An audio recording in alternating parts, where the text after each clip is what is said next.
Welcome. My name is Maurice Elias, and I'm pleased to introduce you to Students Taking Action Together, Fostering Civility, Citizenship, and SEL in the Social Studies classroom and beyond. I'm here with our Rutgers STAT team, Sam Naiman, Laura Bond, and Lauren Fulmer. And today we hope to review with you some of the things going on with STAT. Our goals are to focus on the strategies of STAT, to help you understand how you can move forward with it, how the strategies look in practice, the basis in research, and how our STAT team can provide you with the materials and support as you and your colleagues want to move forward with STAT. Now, you'll notice that there is a question tab at the control panel. And so if at any point in time you have a question, you type it into that section, and we will be gathering those questions to talk about at the end in our question and answer period. And we may also address some of them as they come in. So with that, I'm going to turn it over to Sam Naiman, our STAT project director, and the team, so they can introduce themselves and get started. Hello, everyone. My name is Sam Naiman, and I am the STAT project director. I am also a clinical psychology PhD student at Rutgers University, where I work in the social, emotional, and character development lab. And my interest is in helping people connect with and contribute to the world beyond themselves, which is aligned with STAT's mission, which you'll hear more about as we proceed.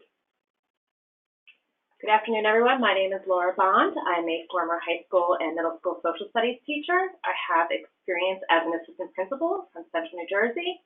I'm a current member of the New Jersey Association for Supervision and Curriculum Development's Executive Board, and I have experience with instructional design, and I'm very interested in how instructional design can change the climate of the classroom and support student social action. Hello, everyone. My name is Lauren Fulmer. I've been an elementary school teacher for the past 10 years in Summit, New Jersey. Most recently, I'm teaching 5th grade. I'm also an adjunct professor, and I've taught courses related to SEL for the past 3 years. And my research interests are in supporting students who have experienced trauma, as well as fostering equity in schools. I'd like us all to take a minute, or 10 to 20 seconds, to reflect on two questions. One, what are the major issues facing our planet, country, and communities, in your opinion? And two, what skills and knowledge are required to solve those issues?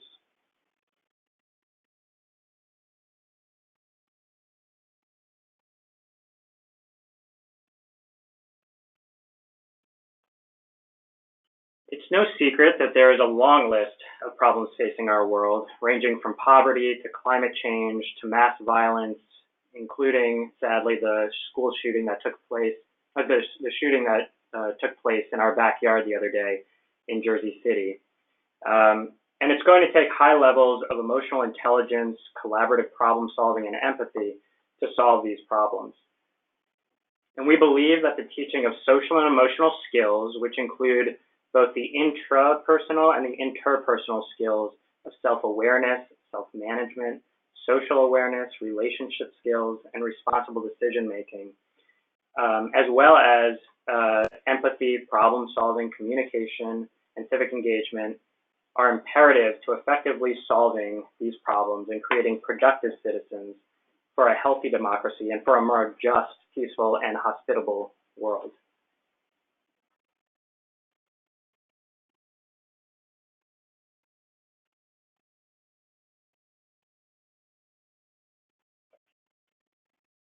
And the benefits of teaching these skills are clear. Based on hundreds of studies with hundreds of thousands of students, social and emotional learning increases academic achievement and classroom behavior and decreases problem behaviors and emotional distress. And yet, just as these skills of empathy, perspective taking, social problem solving, and the like are becoming more critical than ever before, they're also being pushed further into the background by standardized testing and social media, among other factors, which limits opportunities for face-to-face communication, social collaboration, and problem solving. So I would like us to reflect on the following question. To what extent has your ability to build students' social and emotional skills been limited by external demands, such as standardized testing preparation?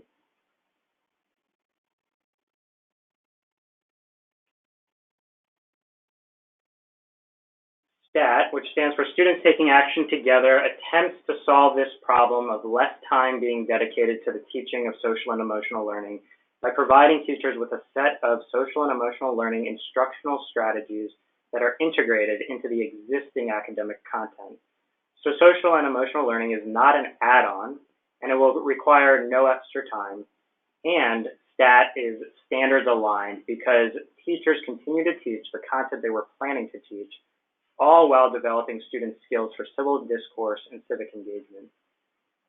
Furthermore, STAT's individual strategies are rooted in evidence-based and time-tested methods developed and utilized by researchers, therapists, mediators, and teachers to enhance empathy, perspective-taking, relationship building, and effective problem solving.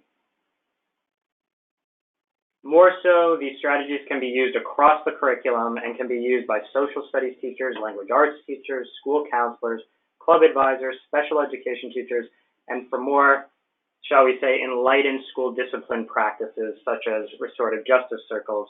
And applying these strategies across the curriculum can also help to generalize these skills. So what does STAT consist of? STAT consists of classroom norms, as well as what we call yes, no, maybe, respectful debate, a problem-solving acronym called PLAN, and audience-focused communication, which is still being developed, but we'll touch on today. Some of these strategies may sound familiar, and if that's the case, we would encourage you to continue doing what works, and we have some suggestions for how to further enhance them. Additionally, these strategies are presented in a developmental sequence in that they build on each other and become progressively more sophisticated. So we recommend starting with the earlier strategies to help students build a foundation in the social and emotional skills that are being practiced. We will now take a deeper look at each of the strategies and how to go about implementing them.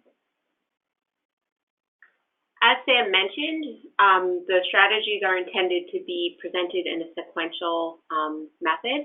And so the first would be norms, which really serve to lay the foundation for the STAT strategies that follow. While many of us have classroom rules, norms are a little bit different in that they are a set of guidelines that are agreed upon among the members of the classroom. These guidelines are intended to set the stage for appropriate classroom behavior, as well as to foster positive, trusting relationships and communication. If you already have norms in your classroom, these are merely suggestions to serve as a means of support or enhancing what you're already doing. However, if you do not have norms, I encourage you to consider the following guidelines when implementing them in your classroom. First, you want to establish the importance of having norms in a classroom in order to create a space in which students feel connected to one another, have ownership over their learning, and engage in positive classroom discussion with one another. Norms can be established with the whole class and then in other collaborative situations as well. For example, in my class, whenever the students work in book clubs, one of the first things that they do is establish their norms. As mentioned previously, norms diverge from class rules as they are generated by the students. They are essentially the guidelines that the students wish to follow in order for their classroom to be an inclusive and empathic space in which to learn. Finally, they should be stated in the positive. For example, instead, students will listen to one another's ideas as opposed to stating in the negative. Students will not talk over one another when sharing ideas. Norms should be revisited frequently and posted where all students can see to ensure for accountability.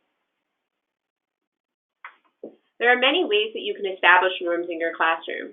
For example, you could have students consider their favorite sport or game. They could then identify 3 rules that they would take away from the sport or game and evaluate how it would be different. In addition, students could discuss in pairs or small groups how removing the rules would make the game easier or harder to play, as well as more or less enjoyable. we're going to try out a sample activity that you can use in your instructional setting for establishing norms. Please take a moment to look at the picture and respond to the following questions. What do you see in this picture? How sure are you? How do you know? What else could it be? What might someone else be seeing? In your classroom, you would then have students share their answers and reflect on how the same picture can be seen in many different ways. The point is that you can't always be sure about what you're seeing and hearing, so it's important to follow up before making judgments. This is a key component of the strategies that are to follow. Once you have your norms in place, you can then implement one of the STAT strategies known as yes, no, maybe. If you have ever implemented value lines in your instructional setting, the tenets of yes, no, maybe will seem very familiar to you. This strategy enables students to develop the fundamental habits for respectful listening, engaged dialogue, as well as peer opinion sharing, which serve as the foundations of democratic action. Students have the opportunity to take a stance on a current or historical event by answering yes, no, or maybe. Then they explain why they took the stance that they did. When first introducing this strategy, I would suggest using a statement that does not require any sort of research and is more general in nature. For example, if you're working in an upper elementary, middle school, or perhaps even high school setting, you may start with something like, people should not be able to vote unless they can prove they have a real understanding of the issues in an election. Once you have established the framework for yes, no, maybe, and students are comfortable with how it works, then you can introduce statements that are more relevant to the content that you are teaching in a specific area. Keep in mind that, as previously mentioned, these strategies build upon and support one another. Therefore, a yes, no, maybe discussion like this could then be analyzed by applying the planned framework that Laura will soon discuss. When introducing yes, no, maybe, you want to highlight the importance of being able to reflect on one's opinions, actively listen to the opinions of others, and then make a decision as being crucial components of an effective democracy. Designate 3 spaces in your room for yes, no, and maybe, and label them as such. Generate several statements that do not have a right or wrong answer. After you've really established this practice using statements that do not require that students research or have background knowledge, you can then move on to ethical and values-based statements that relate to your course content. Tell students that you are going to read a statement, and then, once you're done, they will reflect on their opinion related to the statement. They will move to the appropriate place in the room, depending upon whether they agree, yes, disagree, no, or are not sure as to whether they agree or disagree, maybe. Once students have taken a stance and moved to the appropriate spot in the room, in groups of 2 or 3, they will engage in a discussion. If they selected yes, they will provide one reason why they agree with the statement. If they selected no, they'll provide one reason as to why they disagree. And if maybe, they will offer one reason why they agree and one reason why they disagree. While yes, no, maybe can be adapted to many settings and content areas, I'm going to provide an example of how I used it recently in my 5th grade classroom to introduce our unit on Native Americans. Given that many students in the class have expressed an interest in sports, I decided to focus on the controversy surrounding Native American cultural symbols being used in team logos. To integrate literacy, I first assigned students 2 articles on which to do a close read, providing background on the controversy. After reading and annotating the articles, they discussed their takeaways with a partner using several guiding questions. Finally, I explained that now that they had some background related to the controversy, we were going to engage in a yes, no, maybe activity with several related statements that are presented on this slide. It was amazing to see how students were enlightened to the perspectives of not only their peers, but those of Native Americans through this activity. Many of them have watched the Washington Redskins and Kansas City Chiefs play every weekend, but never gave much thought to their logos and how they could be a source of controversy. Furthermore, after the activity, I had students complete a paragraph reflecting on any insights that they had gleaned from the activity. Many remarked about how their peers had opened their eyes to seeing things differently and that they were blown away that they actually shared an opinion with someone that they never thought they'd have anything in common with. I want you to feel confident in being able to implement this strategy in your instructional setting right away. So here are some tips to do so. You want to designate 3 areas in your room for yes, no, and maybe, and label them accordingly. Then come up with some statements that are more general in nature that do not require any sort of research or background knowledge to which your students can relate. For example, students should be allowed to choose where they sit at lunch, or kids can earn an allowance for doing household chores. Have an anchor chart accessible to your students with the steps listed for yes, no, maybe, and go through the steps as you model the strategy with a small group. Please remember that all of the steps and lesson plans are available on the website for you to access. Then implement it with the whole class. Be sure to hold the students accountable for taking a stance on each statement that you posed. After the activity is over, encourage the students to reflect either in discussion or in writing about what they noticed and how their perceptions changed after actively listening to the opinions of their classmates. While I'm very fortunate to have a very supportive building administrator, I know that not all of us are that lucky. I have some tips, therefore, to help you leverage administrative support and hopefully spread the word about STAT in your school and district. With Yes, No, Maybe, as with all of the STAT strategies, the support and partnership of your colleagues is crucial. Whether it is roping in the help of a media specialist to help you collect books and articles related to a historical topic so that students have background knowledge, or involving the guidance counselor to reinforce this work in small groups with students, the assistance of your colleagues is very important. If your administrator is hesitant at all about STAT, or you just want to gain his or her buy-in, then invite him or her into your classroom to observe a yes, no, maybe lesson in action and to get their feedback. Similarly, share success stories with your colleagues and with administrators so that they are aware of the benefits that STAT has to offer your students. Once you have their buy-in, many of the resources on the website will provide you with the information that you need to broach a discussion about how yes, no, maybe, and the other strategies align with state standards. We now turn our attention to the third STAT strategy, respectful debate. When I think about my experience as a middle school and high school teacher, students arrive to class really eager to debate topics that they are learning about outside the classroom or inside the classroom. We often know that debates are tricky to steer and navigate in the classroom, and teachers do fear that they can go off the rails. But we want to show you through the respectful debate video here in Mr. DiCarlo's classroom how to set up the guidelines for respectful debate in your classroom. So I'd like you to turn your attention to watch this video of Mr. DiCarlo setting up the procedures with his students on how to implement respectful debate in his classroom.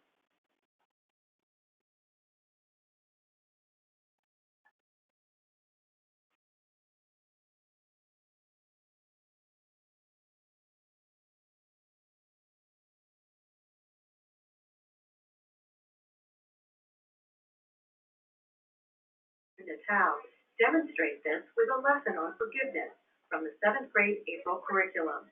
In respectful debate, students randomly take one side of an issue that they might not initially agree with and debate each other. After this first round, students switch sides. Having students consider many perspectives helps them think more creatively about problem situations and builds their empathy and communication skills. Here, Mr. DiCarlo first explains the debate format and then facilitates the first round for 2 debate prompts provided in the Mosaic lesson.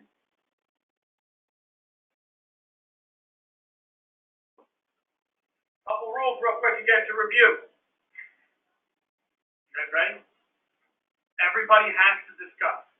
To make it easy, especially for the guys that play football for me, we're going to kind of huddle up when we give you a topic. Okay? One group's going to huddle with Mr. Natal, one group's going to huddle with me. We'll talk.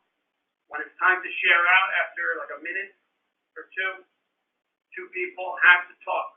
You don't have to, in your heart, agree or disagree. You have to be able to think, if someone were to disagree with the topic, what would their reason be? So it doesn't necessarily mean, for instance, silly topic, pizza's the best food ever. That clearly is something that we would all agree with, yes? So you have to think, if you were in the agree topic, it would be easy, because it's delicious, it's cheesy, whatever. If you were in the disagree, whether or not you may think pizza's the best food ever, some person who doesn't like pizza, you would have to say to yourself, what would they say that would be a reason why they wouldn't like pizza? Are we good? All right. You guys, are they agreeing for this one? You guys are the disagree.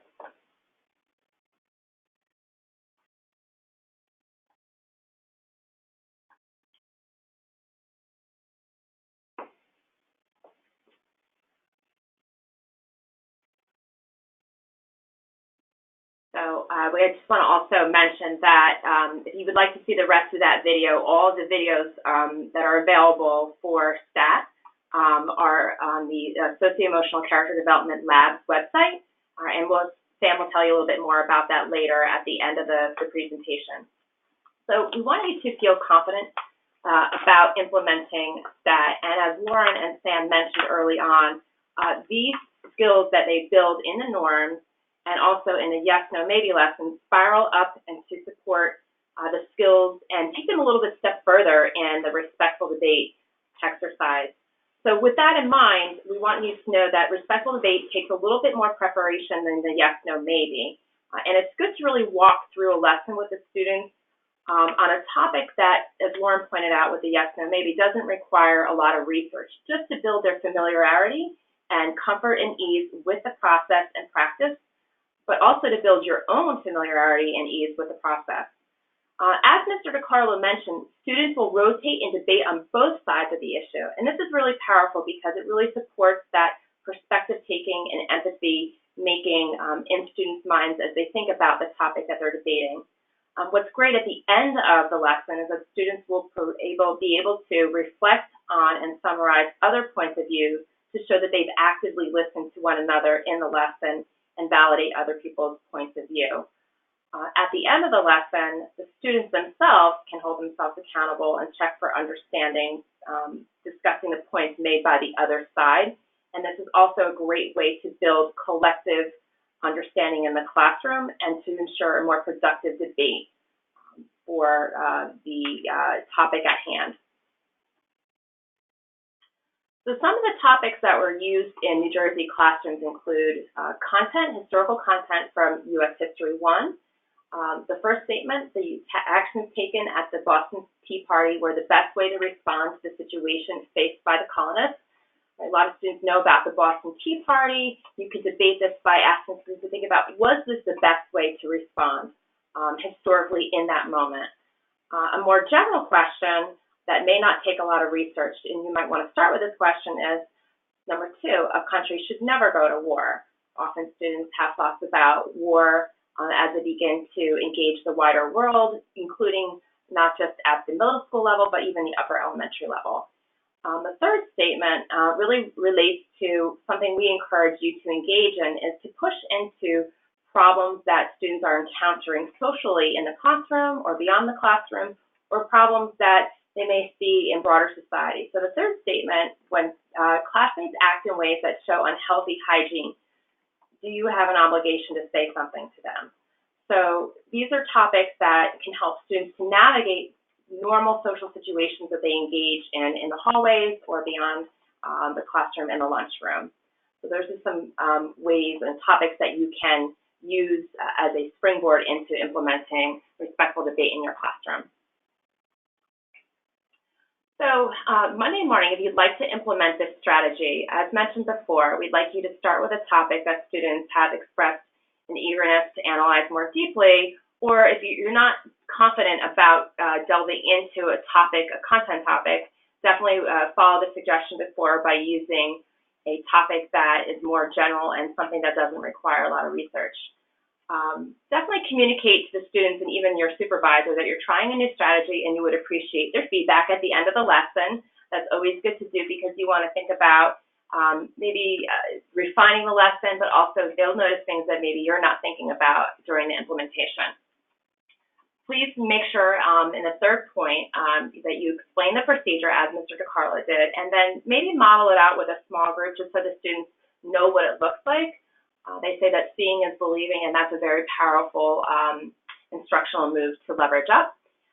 In the lesson, you might want to think about timing, and this is always a difficult and tricky issue to navigate, but allow sufficient time because the goal is to make sure that all students participate. And you want to think about allocating about 15 to 20 minutes, but again, that's dependent upon how long your class periods are. So that's pretty flexible, but the goal again is to encourage that all students participate. And then at the end of the lesson, follow up with reflections on what students noticed that was positive, and maybe something that they want to share just as a common reflection on the process. So as you implement new instructional strategies, we know that implementation dips and climbs are bound to happen. So we wanted to push into that with you this afternoon and really look at some of the barriers to implementing the respectful debate or any of the other strategies. Time is always a factor. Teachers feel the pressure to get through the curriculum. Sometimes students might refuse to participate, or there's a student who's really overeager and wants to over-participate. And just working with those students on how to, create time and space for other students to participate. Parents might inquire on learning strategies and say, hey, this isn't how I learned history or social studies. So these are all things that we have in our minds as educators that could serve as barriers. As you push into the practice and implement it, we want you to recognize that you will have breakthroughs in your instructional practice, and you will see that you will develop some ease with facilitating the role during the debate. You'll get more comfortable over time. Student thinking will reveal critical thinking, more fair-mindedness, and they will burst new questions that came out of the debate. Students will begin to generalize the strategy or even request it from you. Hey, can we debate this topic today? We can use the respectful debate model. And then you'll begin to see student leadership percolate up and show students showing mutual respect to one another in their communication. So those are all things that you might encounter in breakthroughs in your implementation. So the role of the supervisor is really, really critical. And in just thinking of my own experience implementing new strategies in the classroom, like inquiry-based learning, facilitative teaching strategies, the partnership with my supervisor was critical. He always had a door open, and he was their coach, and to really learn about what I was doing in the classroom. And it was a great partnership. So definitely work with your supervisor in that capacity. We encourage that. The second item is to repeat the strategies because you just develop that ease and confidence and competence. And that will also help you, that strength will also help you to delve into addressing those barriers. And it's a great way to loop back with your supervisor and say, hey, listen, I'm really struggling with this. Can you come in maybe and check it out and give me some suggestions?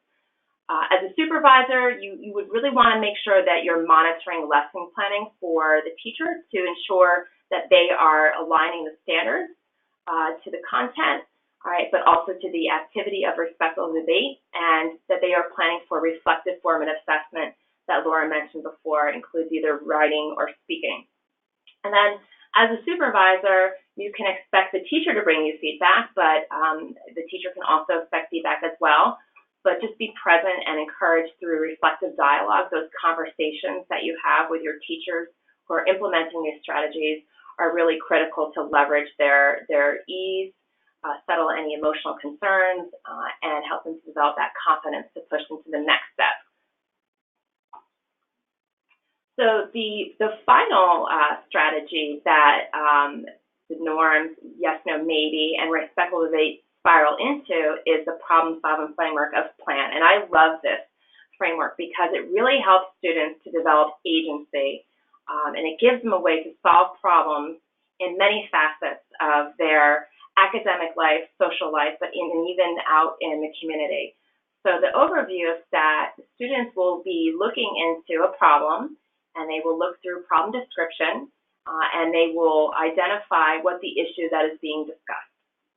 The second step of PLAN is to brainstorm collaboratively with other peers in the classroom a list of options to solve the problem.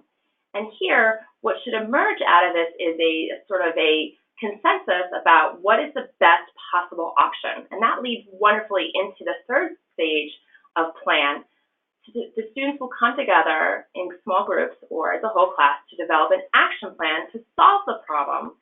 And they will work very carefully through a set of questions that I'll show you here shortly to come up with a written action plan that they can present to a specific audience.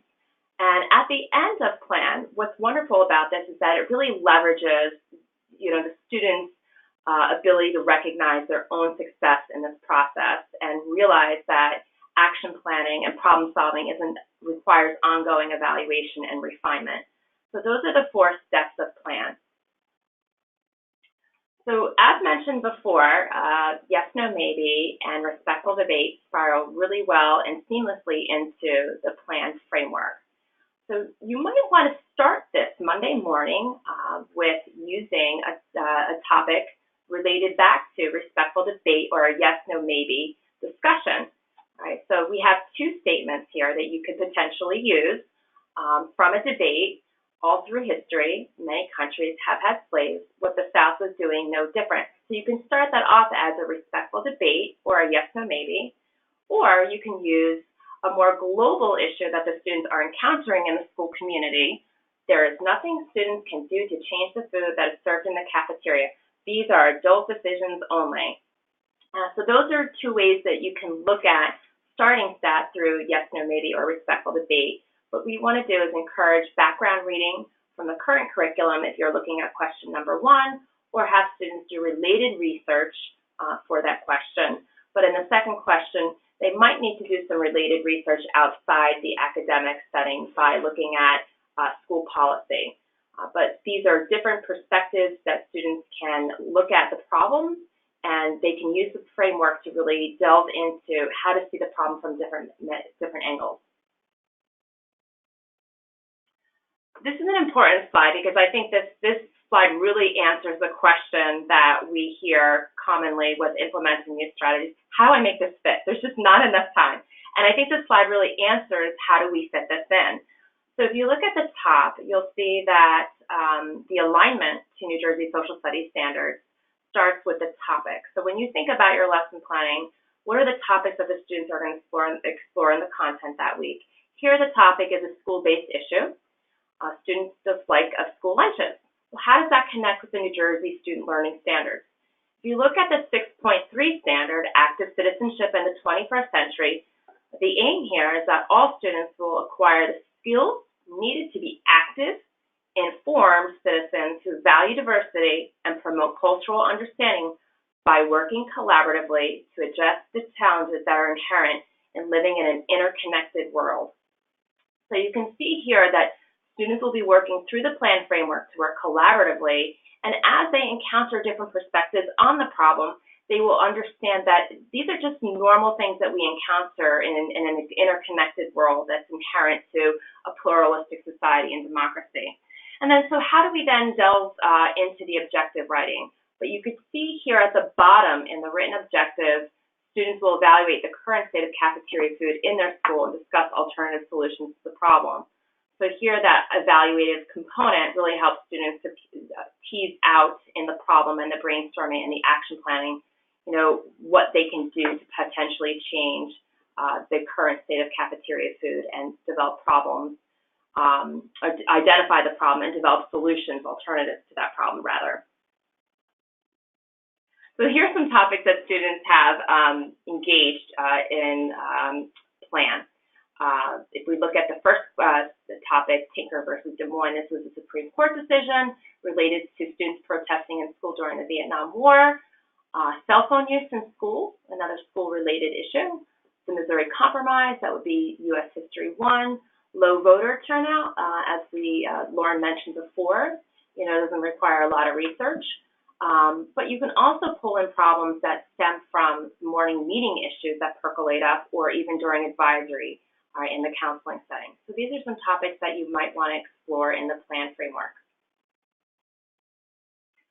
This particular slide I think is really important, and the next one as well, because it really helps you to scaffold into the plan framework. It could be very intimidating to plan something like this out, but having this particular set of questions for each for each step of plan, rather, is really helpful to guide the students as they work collaboratively and independently. So you'll see in the problem description, as students work together, they can begin to address these questions and to really shape their thinking about the problem and identifying the problem.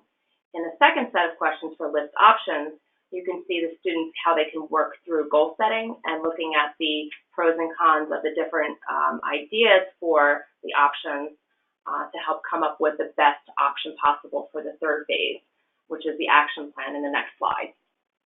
So here again, you have some questions that help you to scaffold the process and to help guide the students as they work independently, to develop their action plan. So as you are observing them, you can walk around the classroom and just, give them formative feedback on how they're doing with this particular phase of plan.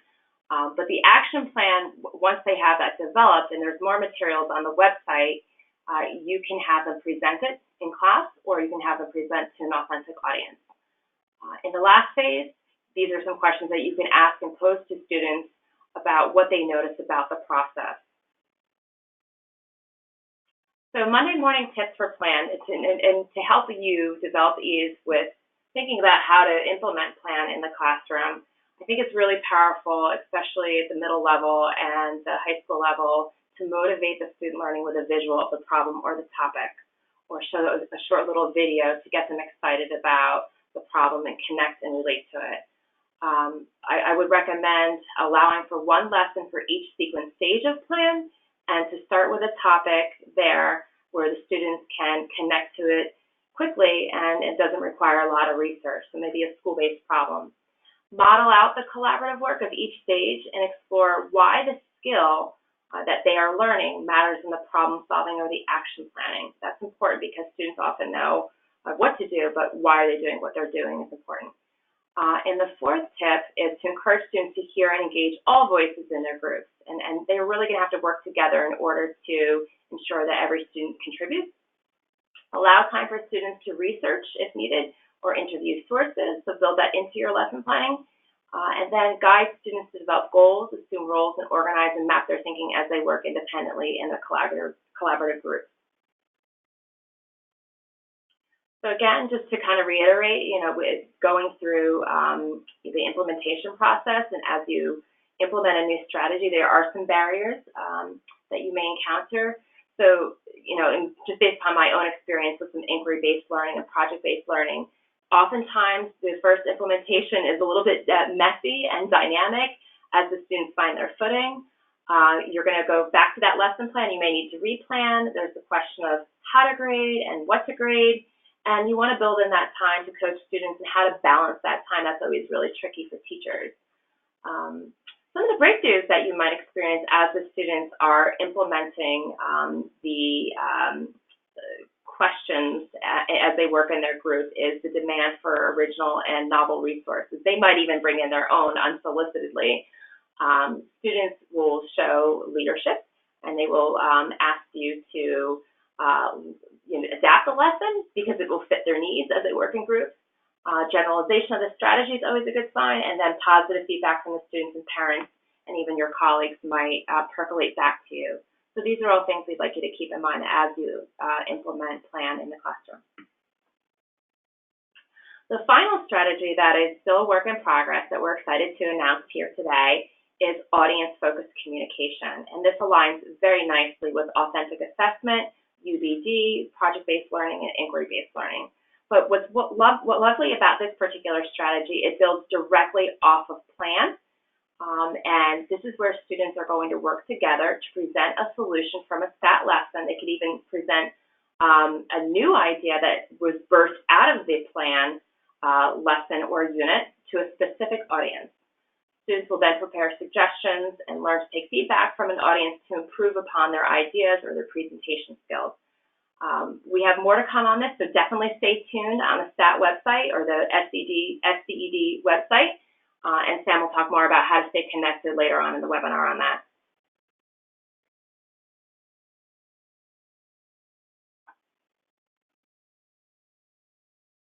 So, but don't just take our word for STAT's impact. Here's a student video clip that speaks to some of the outcomes that students experience with STAT.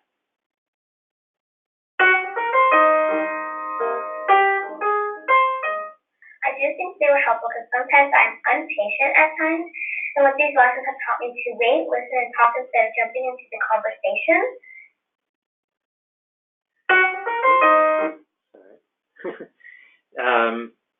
So that's just one student who was able to speak to the impact of STAT.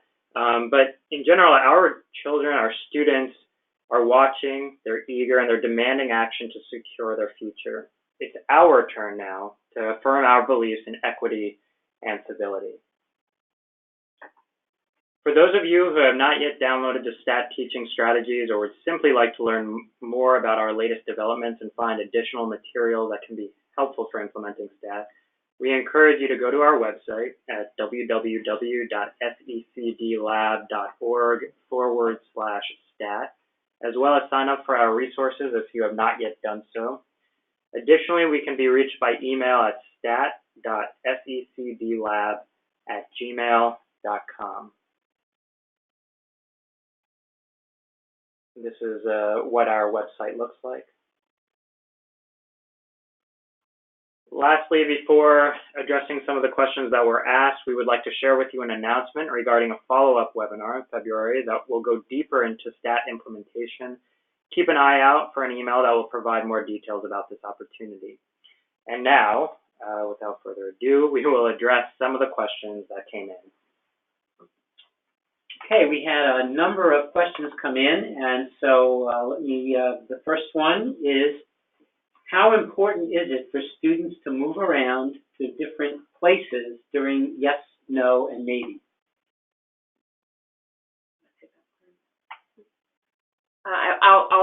This is Laura. I'll respond to that. I think it's very important for students to move around, and I think as a teacher, you want to think about how you can set up the classroom for that. You know, it's not easy to speak publicly, and especially you know, students as they grow into adolescence, it takes a little bit of time and comfort and ease to get comfortable with that process. So I think it's very important for them to move around to kind of get out some of the anxiety and the jitters, but also to stand collectively as well and to feel connected to their peers in that way. Lauren, did you want to add anything to that? I think just the kinesthetic aspect also of getting up and moving to a different part of the room as part of the activity is certainly beneficial. Okay.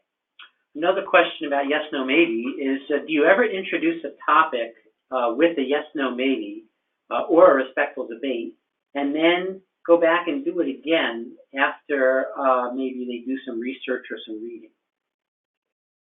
Actually, I did do that in my classroom this year. We were doing a respectful debate related to students who are in social studies learning about taxes, and they had a little bit of background knowledge about taxes.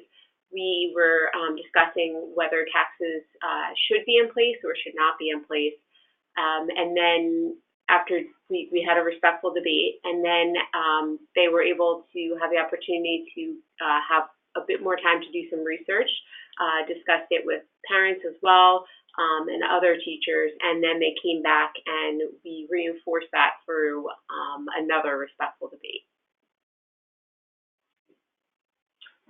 And speaking about respectful debate, question came in about how necessary is it to have students argue both sides in a respectful debate? Doesn't that take too long? I would say it's absolutely necessary, because the goal is to have students stand in the shoes of somebody else who doesn't hold their same point of view, and that builds understanding and empathy. It does take a little bit more time, but I would say it's absolutely necessary, and it would be interesting to see, to look at the results if you don't do that and what's missed in that. So I would highly recommend making sure that students have an opportunity to debate on both sides.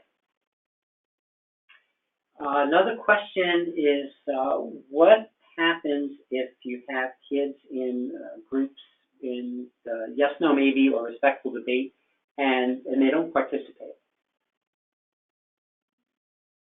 I think it's imperative during the modeling component of each of these strategies to really show that it's expected that students will participate. If not, I think it really leads into that idea of coaching, as Laura had mentioned before. So identifying is it the child's inability to really justify their stance on an issue?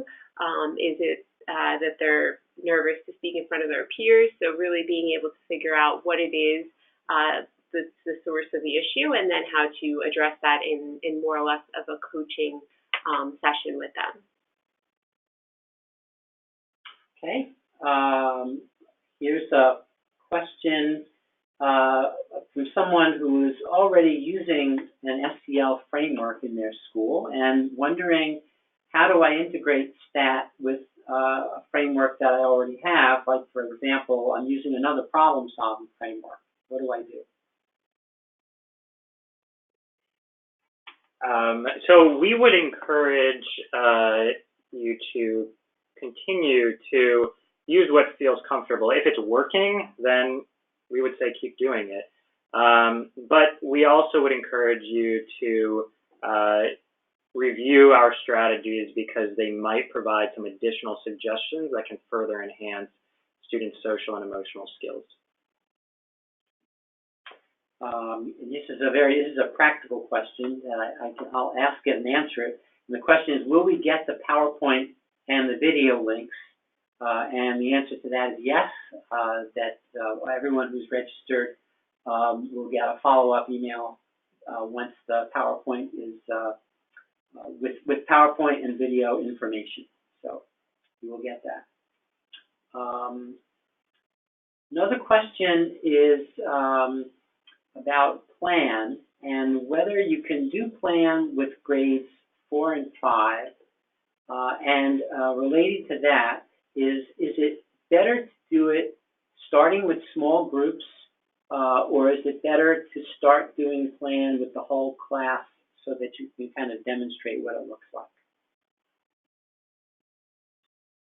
I would definitely encourage you at the 4th and 5th grade level. As I had mentioned, I'm a 5th grade teacher, so I have integrated these strategies in my classroom, plan being one of them. And I would encourage you to, it's a bit of risk-taking, but taking that risk. And as we mentioned, getting the support from your colleagues as well in order to help you as you take this risk. I think that it can be implemented either at a whole class level to really fully take the students step by step, as Laura had mentioned, one lesson for each of those letters of the acronym or each of those components of plan. And you can look at an issue that all of the students have, brought to your attention or is relevant to them. Or I think you can also, if you have the support, whether you have paraprofessionals in your classroom or co-teachers, or you can have that support on board from colleagues, I would encourage you can also implement it with smaller groups. I just think that there will be a little bit more, a little bit more legwork on that end. Yeah, I would agree with Lauren's point of view that, it's probably good to implement it as a whole class and students know what it looks like first and then work in small groups. But yeah, I definitely, being an assistant principal in the elementary school, those students at the 4th and 5th grade level have so much energy and they really want to take charge of their learning. So I think it would be, can be seamlessly implemented. But as Lauren said, it's a risk and, you're going to kind of push through that and, it's definitely worth the reward though. So relating to that, the question came in about how long does it take to get comfortable using these strategies?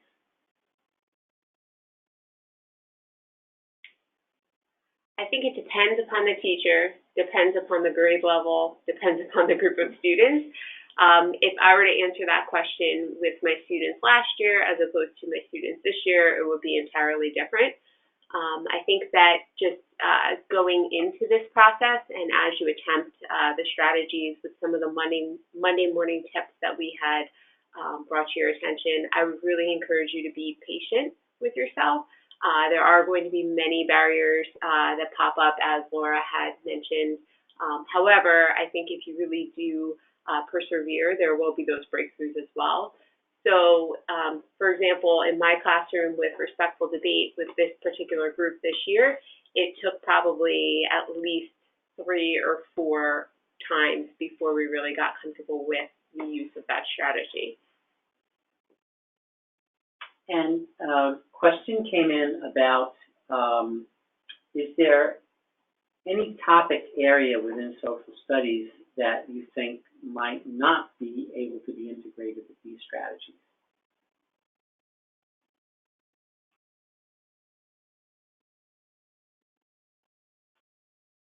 I can't think of off the top of my head. I think what you want to do is think about your curriculum and really look at the skills and the content and see where you have natural problems that are emerging in the content and the skills that you have identified for the course or identified in the curriculum documents really lend to that, through evaluation or critical thinking or argumentation. So I think it's hard to answer that without really looking at your curriculum, but I think you have to kind of use your own judgment by looking at the documents and the breadth of the content that the course covers. But it's actually fun to go back and look at the curriculum documents and see where these sort of natural opportunities exist for respectful debate, yes, no, maybe, or plan. Because it's often like we look at those in the beginning of the year and we don't revisit them as educators. To piggyback off of what Laura said, I would also encourage you to think beyond just social studies in integrating these strategies, because while they do lend themselves really well to integrating into your existing social studies curriculum, as I mentioned before, they can also be integrated into literacy. I've had respectful debates around specific characters in book clubs that we've done. They can also lead, for example, plan can lend really nicely into some issues in science. Right now, I have some students who are exploring the idea of whether or not, plastic, whether it should be banned in stores, for example, with plastic bags, and if customers should have to pay for them. So I think just keeping in mind that that is the beauty of it is it can be integrated in many content areas, not just social studies. And here's one question that would be, I think it's an interesting question. You mentioned equity briefly. Can you say a little bit more about the connection of equity to STAT and SEL? I think that we feel before we think, and oftentimes we don't have instructional frameworks or designs or exercises that lend to students sharing their feelings and just connecting to the content in ways that they feel invested. So that really motivates and leverages every student's voice in the classroom. And when you can do that in a lesson and eagerly motivate students through content and through an instructional strategy to reach every child in the classroom, that is the essence of what STAT is all about. And I think that's one of the biggest challenges we face as educators. How do we reach every student? So, and I think in addition to that, our students are coming to us with they're not at an even playing field. And so whether it's socioeconomically or whether it's, the resources they have available to them at home, they're coming with different, they're not, like I said, it's not an equal playing field. So therefore, giving them the skills to have agency and to have a voice and be able to problem solve effectively is really providing for that equity in our education. Well, we want to thank everybody for joining us and for participating. And as you said, you will get information with how to access the webinar. again, and hopefully you'll share it with some of your colleagues. And the screen shows you how you can be in touch with us, as well as get the materials if you're interested in beginning the process of implementing STAT in your school. And we will be doing another webinar in February with some more details, as well as introducing our materials on audience-focused communication. And so we, again, thank you very much and hope that you will be in touch with us. Thank you. Thank you.